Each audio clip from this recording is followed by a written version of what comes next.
Hello বন্ধুরা, কেমন আছো সবাই? আশা করি তোমরা ভালো আছো। আজ আমি এই ভিডিওটির মাধ্যমে গুপ্ত সাম্রাজ্যের ইতিহাসকে পুরো ডিটেলসে আলোচনা করব।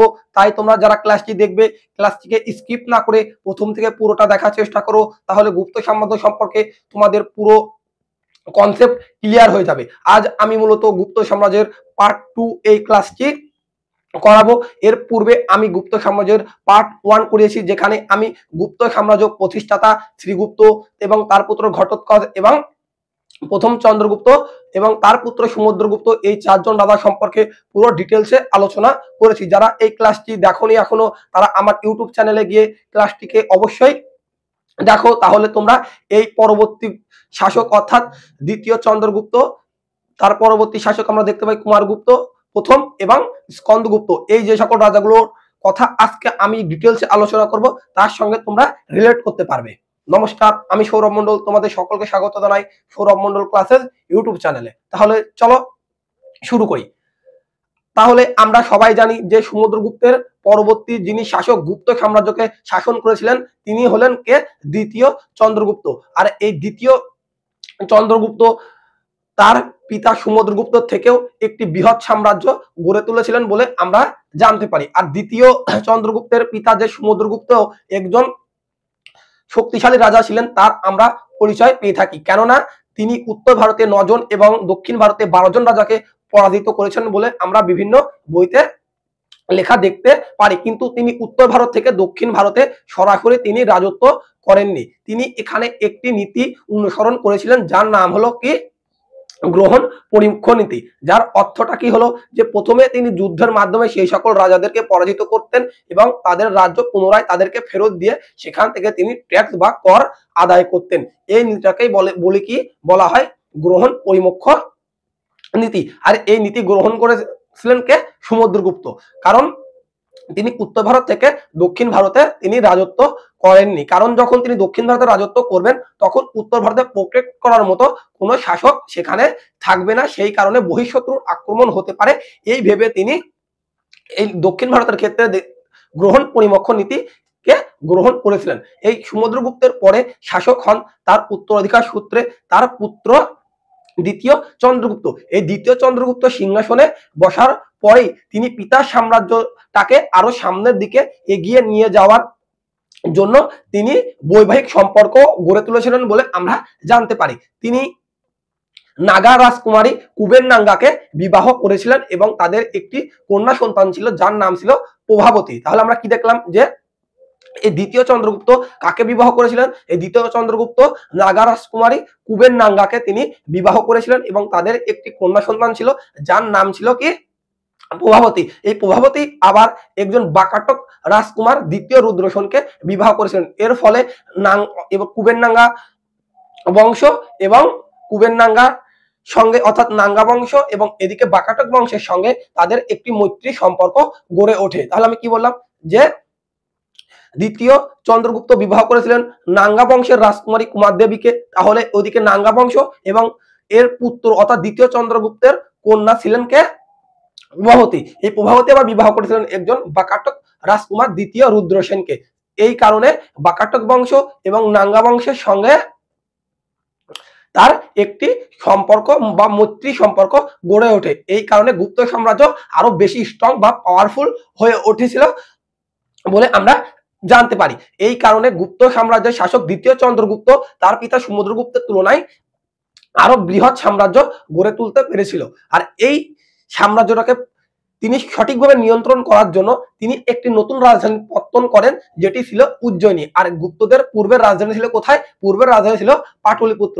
এইভাবে তার রাজ্যের সীমানাটাকে বৃদ্ধি করার পরে দ্বিতীয় চন্দ্রগুপ্ত তখন একটি নতুন রাজধানীর পত্তন বা প্রতিষ্ঠা করলেন যার নাম ছিল উজ্জয়িনী। আর এর সময়কালে আরেকজন গুরুত্বপূর্ণ ব্যক্তি তিনি ভারতে এসেছিলেন, যিনি হলেন ফা হিয়েন। ইনি ছিলেন একজন চীনা পর্যটক। আর এই চীনা পর্যটক ভারতে আসেন কবে সেটা আমরা জেনে রাখবো। 399 থেকে 415 এডি পর্যন্ত নাকি তিনি ভারতবর্ষে ছিলেন। আর এই ফা হিয়েনের লেখা একটি উল্লেখযোগ্য গ্রন্থ রয়েছে যেটি হলো ফো কুও কি।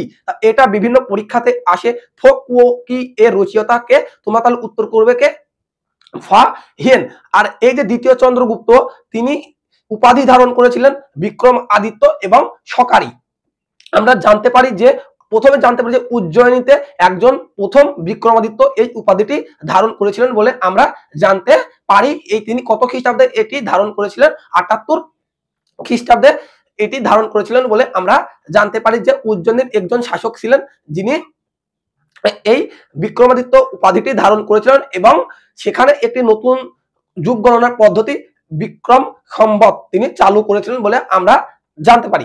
আর এই বিক্রমাদিত্য এই উপাধিটি টোটাল 14 জন রাজা নাকি প্রাচীন ভারতে ধারণ করেছিল বলে বিভিন্ন গ্রন্থের উল্লেখ পাওয়া যায়। আর এই দ্বিতীয় চন্দ্রগুপ্ত যে একাধিক শক্তিশালী রাজা ছিলেন তারও আমরা বিভিন্ন পরিচয় পেয়ে থাকি। তাহলে চলো এই দ্বিতীয় চন্দ্রগুপ্ত সম্পর্কে কয়েকটি লাইন এবার আমরা দেখে নেব। আর এই দ্বিতীয় চন্দ্রগুপ্ত সমুদ্রগুপ্তের পরে তিনি সিংহাসনে বসেন। তার সময়কাল 380 থেকে 415 এডি পর্যন্ত তিনি গুপ্ত রাজা হিসেবে এই গুপ্ত সাম্রাজ্যটাকে তিনি শাসন কার্য পরিচালনা করেছিলেন। আর তার পূর্বে তার পিতা তিনি শাসন করেছিলেন 335 থেকে 380 এডি পর্যন্ত। সমুদ্রগুপ্তের পুত্র ছিলেন দ্বিতীয় চন্দ্রগুপ্ত বা চন্দ্রগুপ্ত দ্বিতীয়। এই দ্বিতীয় চন্দ্রগুপ্তের রাজত্বকালে গুপ্ত রাজবংশের বিস্তার যুদ্ধের মাধ্যমে বিজয় লাভ ও বৈবাহিক মৈত্রীর মাধ্যমে বহুগুণে বৃদ্ধি পায়। যেটা আমি তোমাদেরকে বললাম যে দ্বিতীয় চন্দ্রগুপ্ত তিনি বিবাহ করেছিলেন কাকে? কুবের নাঙ্গাকে। তাহলে এই নাগা রাজকুমারী কুবের নাঙ্গাকে বিবাহ করার ফলে এই নাঙ্গা বংশের সঙ্গে এবং তার যে একটা কন্যা ছিল প্রভাবতী তিনি বিবাহ করেছিলেন বাকাটক রাজকুমার দ্বিতীয় রুদ্রসেনকে। এর ফলে তাদের মধ্যে একটি মৈত্রী সম্পর্ক গড়ে ওঠে। এর ফলে গুপ্ত সাম্রাজ্যের আয়তন আরো বৃদ্ধি পায় এবং গুপ্ত সাম্রাজ্যটাকে আরো শক্তিশালী হয়ে ওঠে। তাহলে দ্বিতীয় চন্দ্রগুপ্ত নাগা রাজকুমারী কুবের নাঙ্গাকে বিবাহ করেছিলেন এবং তাদের একজন কন্যা সন্তান ছিল যার নাম ছিল প্রভাবতী। এই প্রভাবতী একজন বাকাটক রাজকুমার দ্বিতীয় রুদ্রসেনকে বিবাহ করেন। এছাড়া দিল্লির মেহরৌলি লৌহস্তম্ভ থেকে তার সাম্রাজ্য বিস্তারের কথা আমরা জানতে পারি। এই লাইনটা খুবই ইম্পর্টেন্ট, তোমরা এটুকু নোট ডাউন করবে। দিল্লির মেহরৌলি লৌহস্তম্ভ থেকে এই দ্বিতীয় চন্দ্রগুপ্তের সাম্রাজ্য বিস্তারের কথা আমরা জানতে পারি। সেখান থেকে জানা যায় নাকি যে উত্তর পশ্চিম ভারত এবং বাংলার অন্তর্ভুক্ত ছিল তার সাম্রাজ্য। অর্থাৎ দ্বিতীয় চন্দ্রগুপ্ত উত্তর থেকে পশ্চিম এবং বাংলার কিছু অংশকে তার সাম্রাজ্যের মধ্যে অন্তর্ভুক্ত করেছিল। এবং চন্দ্রগুপ্ত দ্বিতীয় সোনা রূপা তামা উভয় ধরনের মুদ্রা তিনি চালু করেছিলেন। আর তার সময়কালে চীনা পর্যটক ফাহিয়ান, এটা খুবই একজন গুরুত্বপূর্ণ নাম, ফাহিয়ান তার রাজত্বকালে ভারতে আসেন। অর্থাৎ 399 থেকে 415 এডি পর্যন্ত নাকি তিনি ভারতে ছিলেন। আর এই ফাহিয়ানের একটা লেখা বই আছে যেটা আমি তোমাদেরকে লিখে দিই, খুবই ইম্পর্টেন্ট। আমি বাংলাতে লিখে দাম ফো কুয়োকি, তোমরা এটা নোট করবে। ফো কুয়োকি এই ফাহিয়ানের রচিত একটি গ্রন্থ। আর তার রাজধানী ছিল পাটলিপুত্র এবং উজ্জয়িনী। আর চীনা পর্যটক ফাহিয়ান তার রাজত্বকালে ভারতে আসেন। তোমরা সালটাকে মনে রাখবে, 399 থেকে 415 এডি পর্যন্ত তিনি ভারতবর্ষেই ছিলেন। আর তার লেখা একটি গ্রন্থ হলো কি ফো কুয়োকি। তাহলে তোমরা এটুকু নোট করে নাও। আর তোমাদের বললাম এটা হচ্ছে বিক্রমাদিত্য, তিনি এই প্রথম উপাধিটি তিনি এখানে ধারণ করেছিলেন। আর শকারি তিনি নাকি এটা শকদের পরাজিত, এই শকদের পরাজিত করে নাকি তিনি এই শকারি উপাধিটি ধারণ করেছিলেন বলে জানা যায়। শক বলতে তারা উত্তর এবং মালব তিনি গুজরাট এবং মালব অঞ্চলে যখন শকরা শাসন করছিল তখন এই দ্বিতীয় চন্দ্রগুপ্ত সেই শাসকদের পরাজিত করে এই শকারি উপাধিটাকে ধারণ করেছিলেন বলে আমরা বিভিন্ন বইয়ে পেয়ে থাকি। আর তিনি তার আগে বিক্রমাদিত্য বলে এই উপাধিটি তিনি ধারণ করেছিলেন।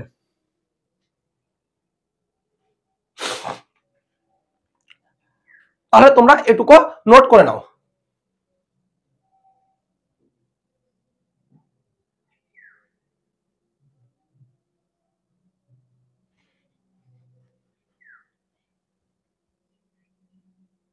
আর এই দ্বিতীয় চন্দ্রগুপ্তের রাজসভায় সব থেকে একটি গুরুত্বপূর্ণ ব্যাপার ছিল, তার রাজসভায় নবরত্ন ছিল। এই নবরত্ন সম্পর্কে এবার আমরা আলোচনা করব।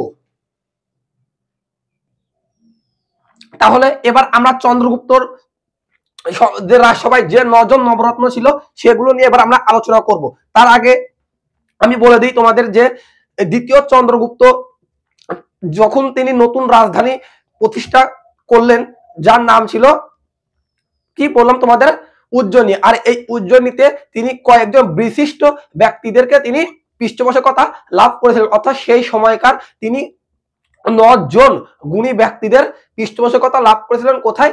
উজ্জয়িনী নামক তার এই নতুন রাজধানীতে। আর এই 9 জন বিশিষ্ট ব্যক্তিদেরকে একসঙ্গে আমরা বলি কি? নবরত্ন। তাহলে কি বললাম যে দ্বিতীয় চন্দ্রগুপ্ত উজ্জয়িনীতে 9 জন বিশিষ্ট ব্যক্তিদেরকে পৃষ্ঠপোষকতা লাভ করেছিলেন। যে 9 জন বিশিষ্ট ব্যক্তিকে একসঙ্গে আমরা বলে থাকি কি? নবরত্ন। আর এই নবরত্ন 9 জনের মধ্যে যিনি ছিলেন, তাদের যে সকল নামগুলো আমি তোমাদের পিছনে লিখে দিয়েছি তার মধ্যে আমি একটু বলে দিই। যার মধ্যে আমরা দেখতে পাই কালিদাস, বরাহমিহির, তারপরে আমরা দেখতে পাই ধন্বন্তরী, বেতাল ভট্ট, শঙ্কু, কহপানক প্রভৃতি এরকম যে সকল বিশিষ্ট ব্যক্তিদের নাম রয়েছে, সেই নবরত্নরা তারা একাধিক গ্রন্থ যেমন রচনা করেছেন। যেমন হরিসেনও ছিলেন এই নবরত্নদের মধ্যে একজন উল্লেখযোগ্য, যিনি রচনা করেছিলেন কি? এলাহাবাদ প্রশস্তি, যেখান থেকে আমরা সমুদ্রগুপ্তের কৃতিত্ব সম্পর্কে জানতে পারি। চলো তাহলে এই 9 জন নবরত্ন সম্পর্কে আমরা এবার জেনে নিই। কিন্তু এগুলোকে তোমরা কিন্তু মুখস্থ রাখবে, বিভিন্ন পরীক্ষাতে এগুলো আসবে, তোমাদেরকে এগুলো মুখস্থ রাখতে হবে, এছাড়া কোনো এখানে পদ্ধতি নেই। তাহলে চলো আমি এটা দেখিয়ে দিই যে চন্দ্রগুপ্ত দ্বিতীয় এর রাজসভায় যে 9 জন নবরত্ন ছিলেন তারা হলেন, আমি 1-2 করে লিখে দিয়েছি এখানে।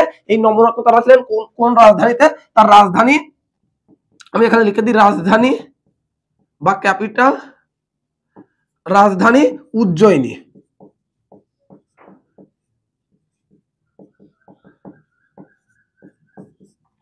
তার এই যে রাজধানী উজ্জয়িনীতে এই নবরত্নদের তিনি পৃষ্ঠপোষকতা করেছিলেন, যার মধ্যে প্রথমেই আমরা দেখতে পাই অমর সিংহ। আর তিনি আমরা এখানে 3টে কলামে বিভক্ত করেছি, যেখানে রয়েছে প্রথমে নাম, ক্ষেত্র এবং বিখ্যাত কার্য। এই অমর সিংহ যিনি মূলত ছিলেন অভিধান রচনা সঙ্গে যুক্ত, আর তার উল্লেখযোগ্য গ্রন্থ হলো অমরকোষ। এটা তো ভেরি ভেরি ইম্পর্টেন্ট একটা গ্রন্থ, যেটি রচনা করেন কে? অমর সিংহ। তোমরা এই নামগুলোকে মুখস্থ রাখবেই, এইগুলো যে কোনো চাকরি পরীক্ষার জন্য বিশেষভাবে উপযোগী, এটা তোমাদেরকে মুখস্থ এগুলো রাখতে হবে। তারপরে দ্বিতীয় যাকে আমরা আয়ুর্বেদের জনক বলে থাকি তিনি হলেন কে? ধন্বন্তরী। এই ধন্বন্তরী যুক্ত ছিলেন কিসের সঙ্গে? ঔষধ কার্য প্রক্রিয়াকরণের সঙ্গে। আর তিনি লিখেছিলেন কি? আয়ুর্বেদ। তাহলে আমরা দেখলাম অমর সিংহ রচনা করেছিলেন অমর সিংহ। তিনি যুক্ত ছিলেন কোন ক্ষেত্রের সঙ্গে? অভিধান রচনা। ধন্বন্তরী তিনি কোন ক্ষেত্রের সঙ্গে যুক্ত? ঔষধি। তিনি রচনা করেন আয়ুর্বেদ। এটাও খুবই গুরুত্বপূর্ণ। এখানে এই 9 জনই বিশিষ্ট ব্যক্তিদের যে সকল গ্রন্থ সেগুলি খুবই গুরুত্বপূর্ণ। তৃতীয় হরিসেন, ইনি কবিতার সঙ্গে যুক্ত, তিনি রচনা করেন এলাহাবাদ প্রশস্তি। এই এলাহাবাদ প্রশস্তি থেকে আমরা সমুদ্রগুপ্তর কৃতিত্ব সম্পর্কে জানতে পারি। চতুর্থ কালিদাস। এই কালিদাস ছিলেন নাট্য সাহিত্যের সঙ্গে যুক্ত, তার রচনা অভিজ্ঞান শকুন্তলম। এটি একটি গুরুত্বপূর্ণ গ্রন্থ, এটি বিভিন্ন পরীক্ষাতে আসে। অভিজ্ঞান শকুন্তলম কে রচনা করেন? তোমরা উত্তর করবে কালিদাস। এছাড়াও তার আরো একাধিক নাটকও রয়েছে, যার মধ্যে সব থেকে উল্লেখযোগ্য হলো অভিজ্ঞান শকুন্তলম। তাহলে আমরা এবার দেখব 5 নম্বরে রয়েছে কহপানক। কহপানক ছিলেন কিসের সঙ্গে যুক্ত? জ্যোতির্বিদ্যা। আর তাই সেই কারণে তিনি লিখেছেন কি? জ্যোতিষ শাস্ত্র। কহপানক তিনি যুক্ত ছিলেন জ্যোতির্বিদ্যা, আর তিনি লিখেছিলেন জ্যোতিষ শাস্ত্র। শঙ্কু, এটি একটা ইম্পর্টেন্ট নাম। শঙ্কু কিসের সঙ্গে যুক্ত? শঙ্কু স্থাপত্য। তিনি রচনা করেছিলেন শিল্পশাস্ত্র। শিল্পশাস্ত্র। আর তিনি যে ক্ষেত্রের সঙ্গে যুক্ত সেটা হলো স্থাপত্য। এটি বরাহমিহির, এটিও একটা খুব উল্লেখযোগ্য নাম। বরাহমিহির তিনি ছিলেন জ্যোতির্বিদ্যা। তিনি লিখেছিলেন বৃহৎ সংহিতা। তিনি লিখেছিলেন কি? বৃহৎ সংহিতা। তাহলে এটি বিভিন্ন পরীক্ষা থাকে। বৃহৎ সংহিতা কে রচনা করেন? তোমরা তখন বলবে কি? বরাহমিহির এই বৃহৎ সংহিতা রচনা করেন, যিনি ছিলেন দ্বিতীয় চন্দ্রগুপ্তের রাজসভার একজন নবরত্নদের মধ্যে বিশিষ্ট ব্যক্তি। আর বরুচি যিনি ক্ষেত্র সঙ্গে যুক্ত, এটি হলো ব্যাকরণ, আর তিনি লিখেছেন ব্যাকরণ গ্রন্থ। তাহলে এবার আমাদের লাস্ট দেখবো 9 নম্বর বেতাল ভট্ট। তিনি ছিলেন জাতবিদ্যার ক্ষেত্রের সঙ্গে যুক্ত, তাই তিনি লিখেছেন মন্ত্র শাস্ত্র। এখান থেকে সব থেকে ইম্পর্টেন্ট তোমরা লিখবে, গোল দিয়ে এখানে অমর সিংহটা, তোমরা এটা ভেরি ভেরি ইম্পর্টেন্ট মনে রাখবেই। অমর সিংহ, ধন্বন্তরী, হরিসেন, কালিদাস, এই চারটি হয়ে গেল, এবং বরাহমিহির, এইগুলো তো মোস্ট ইম্পর্টেন্ট। যেমন অমরসিংহ, অমরক, সেটি বিভিন্ন পরীক্ষাতে আসে। আয়ুর্বেদের জনক কাকে বলা হয় আমরা? ধন্বন্তরী। এলাহাবাদ প্রশস্তি রচনা করেন হরিসেন, এবং অভিজ্ঞান শকুন্তলম নাটক রচনা করেন কালিদাস। আর এই বরাহমিহির রচনা করেন বৃহৎ সংহিতা। তাহলে আমি তোমাদের এখানে পুরো টোটাল এই 9 জনকে দেখিয়ে দিলাম। তোমরা এগুলো একটা স্ক্রিনশট নিয়ে নাও বা তোমরা নোট ডাউন করো, এটা তোমাদেরকে মুখস্থ রাখতেই হবে। এটা বিভিন্ন এক্সামে এটা আসে, এখান থেকে তোমরা 1-2 নম্বরের প্রশ্ন পেতেই পারো। তোমরা এটাকে একটু নোট করে নাও।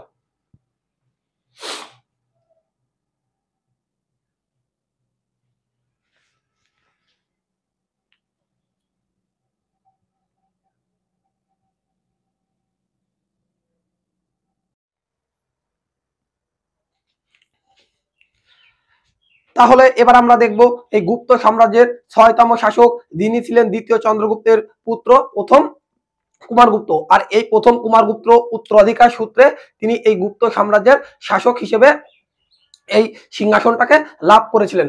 আর এই প্রথম কুমারগুপ্তর সময়কাল যদি আমরা বলি, তিনি মূলত 415 থেকে 455 এডি এই সময়কালের মধ্যে গুপ্ত সাম্রাজ্যের শাসক হিসেবে তিনি তার সাম্রাজ্যটাকে পরিচালনা করেছিলেন।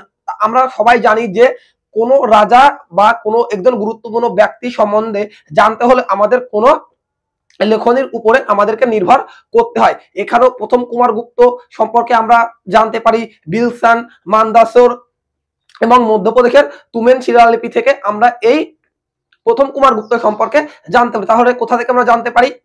বিলসান, মান্দাসোর, যা থেকে আমরা প্রথম কুমারগুপ্ত সম্পর্কে বহু তথ্য পেয়ে থাকি, এবং মধ্যপ্রদেশের তুমেন শিলালিপিও এই প্রথম কুমারগুপ্তের সঙ্গে সম্পর্কিত।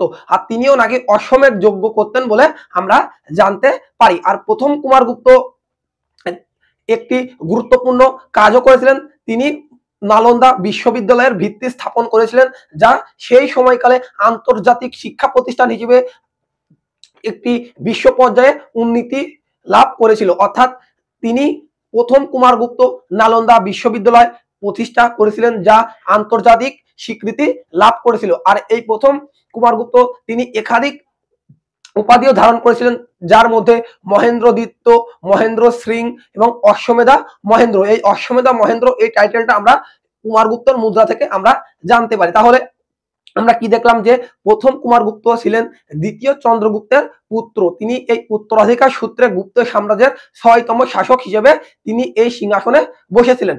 আর তার উপাধি মহেন্দ্রদিত্য, মহেন্দ্র সিং এবং অশ্বমেধা মহেন্দ্র। আর শেষ টাইটেল অশ্বমেধা মহেন্দ্র, যেটা আমরা মূলত মুদ্রা থেকে জানতে পারি। আর প্রথম কুমারগুপ্ত নালন্দা বিশ্ববিদ্যালয়ের ভিত্তি স্থাপন করেছিলেন, যা সেই সময়কালে বিশ্ব পর্যায়ে উন্নীত বা বিশ্ব পর্যায়ে একটি গুরুত্বপূর্ণ বিশ্ববিদ্যালয়ের হিসাবে স্বীকৃতি লাভ করেছিল। তাহলে আমরা এবার এর পরবর্তী শাসক ছিলেন কে? স্কন্দগুপ্ত। তাহলে এই স্কন্দগুপ্ত, আর একটা কথা লাইনটা ভুলে গেলাম, যে প্রথম কুমারগুপ্তের সময়ে কিন্তু ভারতের উপরে হুন আক্রমণ হয়। আর এই হুন আক্রমণ সম্পূর্ণভাবে তখন তার পরবর্তী শাসক কে রোধ করেছিলেন? আমরা সবাই জানি স্কন্দগুপ্ত। স্কন্দগুপ্ত হুনদের আক্রমণকে খুব কঠোরভাবে দমন করেছিলেন। এই কারণে আমরা স্কন্দগুপ্তকে ভারতের রক্ষাকারী হিসেবে চিহ্নিত করে থাকি, কেননা তিনি খুবই কঠোর হাতে এই হুন আক্রমণকে প্রতিহত করেছিলেন। আর এই স্কন্দগুপ্তর সম্পর্কে আমরা জানতে পারি কোথা থেকে? গিরনার, জুনাগড় এবং গিরনা শিলালিপি থেকে আমরা এই স্কন্দগুপ্তর সম্পর্কে জানতে পারি, এবং সেখানে উল্লেখ করা আছে যে এই স্কন্দগুপ্ত নাকি এই সুদর্শন লেকের কাজকে তিনি পুনর্নির্মাণ করেছিলেন, যে সুদর্শন লেকটি নির্মাণ করেছিলেন মৌর্য বংশের প্রতিষ্ঠাতা চন্দ্রগুপ্ত মৌর্য। অর্থাৎ চন্দ্রগুপ্ত মৌর্য কর্তৃক প্রতিষ্ঠিত সুদর্শন হ্রদটি এই মেরামত করেন কে? স্কন্দগুপ্ত। এটা আমরা জানতে পারি জুনাগড় শিলালিপি এবং গিরনার শিলালিপি থেকে। আর তিনি এই তিনি এই মধ্য এশিয়া থেকে ভারতের উপর আক্রমণ হওয়া হুনদেরকে প্রতিহত করার পরে তিনি উপাধি ধারণ করেন কি বিক্রম আদিত্য।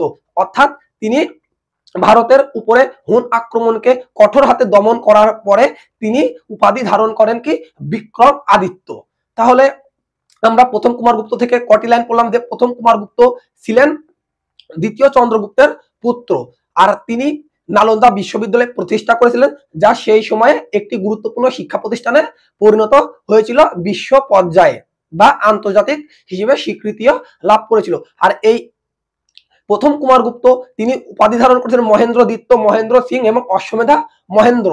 আর তার সময়কাল 415 থেকে 455 এডি, এই ছিল তার সময়কাল। আর তিনি নাকি অশ্বমেধ যজ্ঞ করতেন বলে আমরা জানতে পারি। এছাড়াও তার পরবর্তী শাসক যিনি এই গুপ্ত সাম্রাজ্যের আসনে প্রতিষ্ঠিত বা নিজের শাসন সাম্রাজ্যকে প্রতিষ্ঠিত করেছিলেন, তিনি হলেন কে স্কন্দগুপ্ত। যিনি ভারতের উপরে হওয়া হুন আক্রমণকে কঠোরভাবে দমন করেছিলেন, সেই কারণেই আমরা স্কন্দগুপ্তকে ভারতের রক্ষাকারী হিসেবে চিহ্নিত করে থাকি। তিনি মধ্য এশিয়া থেকে আগত হুনদেরকে পরাজিত করার পরে তিনি একটা উপাধি ধারণ করেছিলেন, যেটি ছিল খুবই গুরুত্বপূর্ণ। তিনি এই উপাধিটা ধারণ করেছিলেন, যার নাম ছিল বিক্রম আদিত্য। তিনি এই উপাধিটা ধারণ করেন।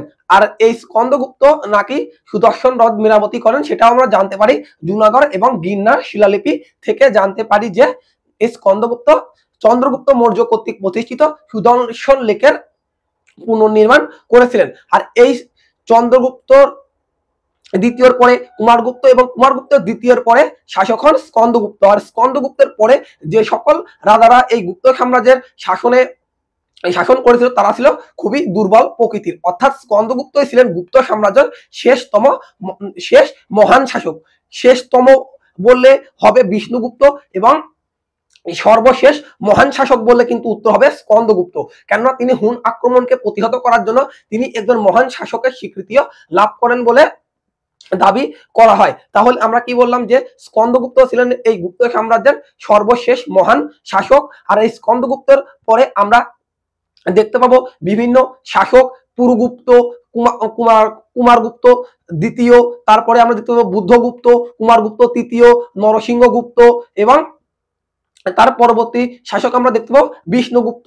এই সকল শাসকরা এই গুপ্ত সাম্রাজ্যের আসনে অধিষ্ঠিত হয়েছিলেন, কিন্তু তারা এই গুপ্ত সাম্রাজ্যটাকে হুন আক্রমণ থেকে প্রতিহত করতে পারেননি, কারণ তারা ছিল একজন দুর্বল প্রকৃতির রাজা। আর এই গুপ্ত সাম্রাজ্যের শেষতম শাসক ছিলেন কে বিষ্ণুগুপ্ত। তোমরা তাহলে নামটা মনে রাখবে যে স্কন্দগুপ্তের পরে গুপ্ত সাম্রাজ্যের আসনে বসেন কে পুরুগুপ্ত, পুরুগুপ্তর পরে বসেন কুমারগুপ্ত দ্বিতীয়, কুমারগুপ্ত দ্বিতীয়র পরে বসেন কে নরসিংহ গুপ্ত, নরসিংহর পরে বসেন কুমারগুপ্ত তৃতীয় এবং কুমারগুপ্ত তৃতীয়র পরে গুপ্ত সাম্রাজ্যের আসনে বসেন এই গুপ্ত সাম্রাজ্যের শেষতম শাসক বিষ্ণুগুপ্ত।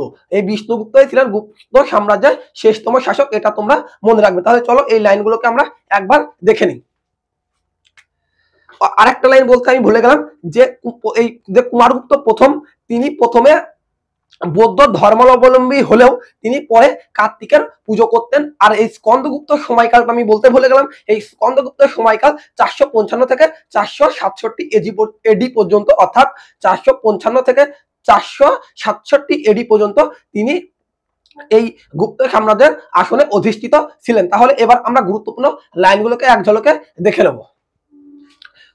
কুমারগুপ্ত প্রথম, আমি তোমাদের প্রথমে যে টাইম পিরিয়ডটা বললাম এটা ইম্পর্টেন্ট, তোমরা মনে রাখবে 415 থেকে 455 এডি পর্যন্ত তিনি এই প্রথম কুমারগুপ্ত সিংহাসনে বসেছিলেন গুপ্ত সাম্রাজ্যে।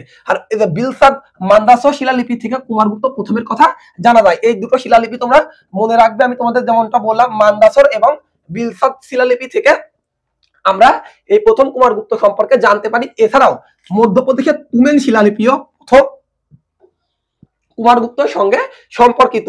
আর প্রথম কুমারগুপ্ত ছিলেন চন্দ্রগুপ্ত দ্বিতীয় এর পুত্র এবং উত্তরাধিকারী। আর তার টাইটেল গুলো খুবই ইম্পর্টেন্ট, এখানে প্রত্যেকটা লাইনই খুবই গুরুত্বপূর্ণ। মহেন্দ্রদিত্য, মহেন্দ্র সিং এবং অশ্বমেধা মহেন্দ্র, এই টাইটেল গুলোকে তোমরা মনে রাখবে।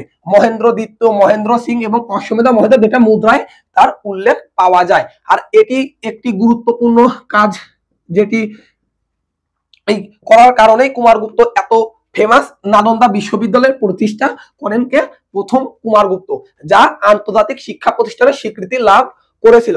প্রথম কুমারগুপ্ত নালন্দা বিশ্ববিদ্যালয়ের প্রতিষ্ঠা করেন। আর কুমারগুপ্ত প্রথম জীবনে বৌদ্ধ ধর্মাবলম্বী হলেও পরে তিনি কার্তিক পুজোও করতেন। আর এই কুমারগুপ্ত প্রথমেই সব থেকে বেশি শিলালিপি উৎকীর্ণ করেন, অর্থাৎ তিনি 18টি শিলালিপি উৎকীর্ণ করেন বলে আমরা জানতে পারি, যার মধ্যে 15টি ছিল স্তম্ভলিপি এবং 3টি ছিল তাম্র ফলক। তাহলে আমরা কি বললাম যে সব থেকে বেশি শিলালিপি কোন গুপ্ত সম্রাট উৎকীর্ণ করেছিলেন? তাহলে হবে কুমারগুপ্ত প্রথম।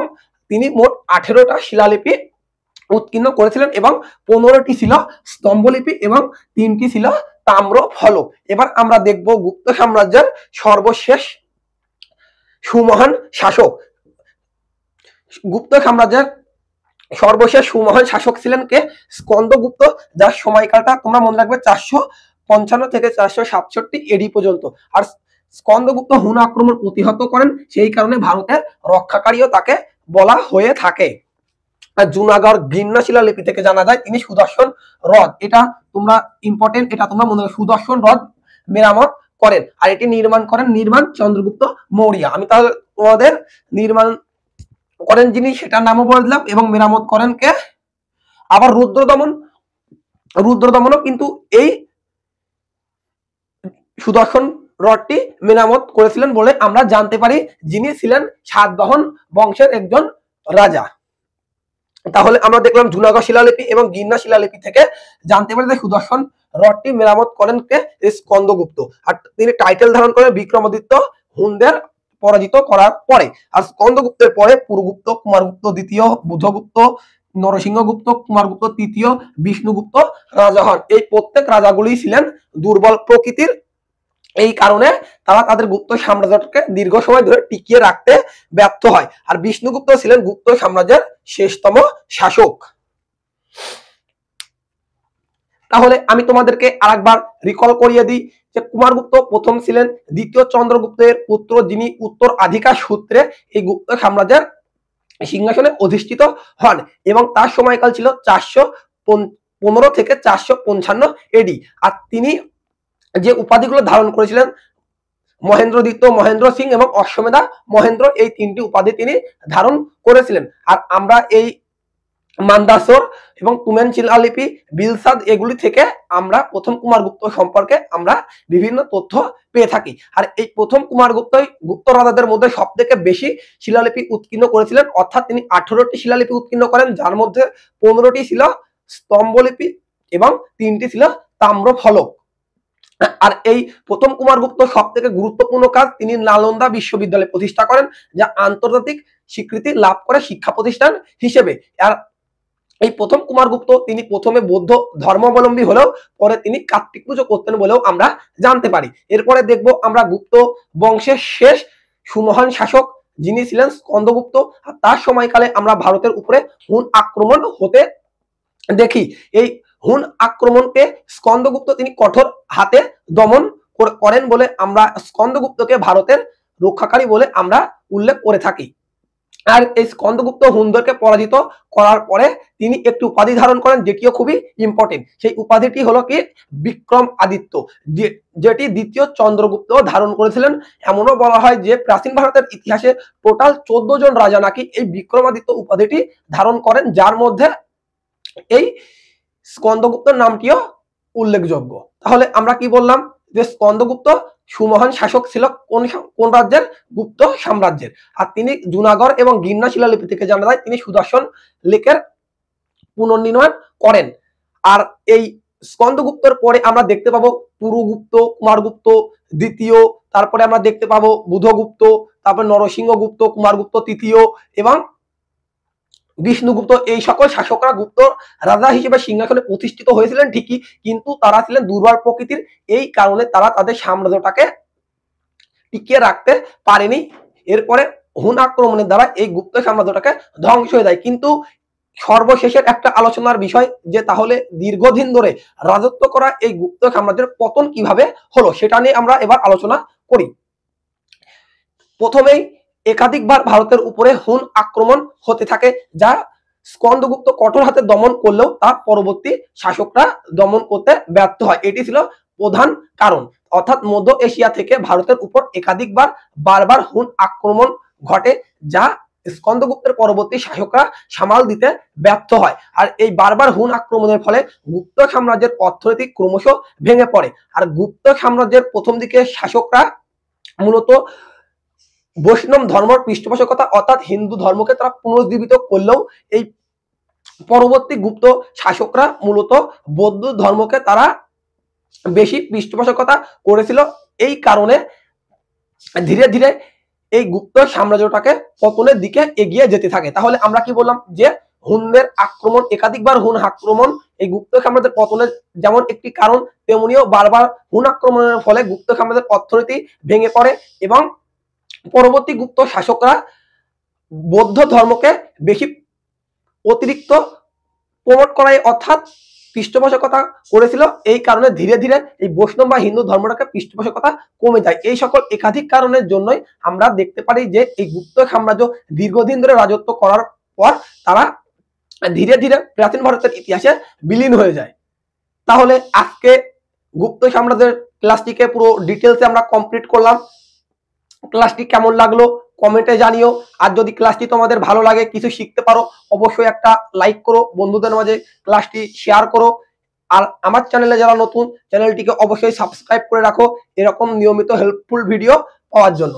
নমস্কার জানিয়ে আজকের ক্লাসটি আমি এখানেই শেষ করছি। তোমাদের সঙ্গে দেখা হবে আবারও নেক্সট ক্লাসে।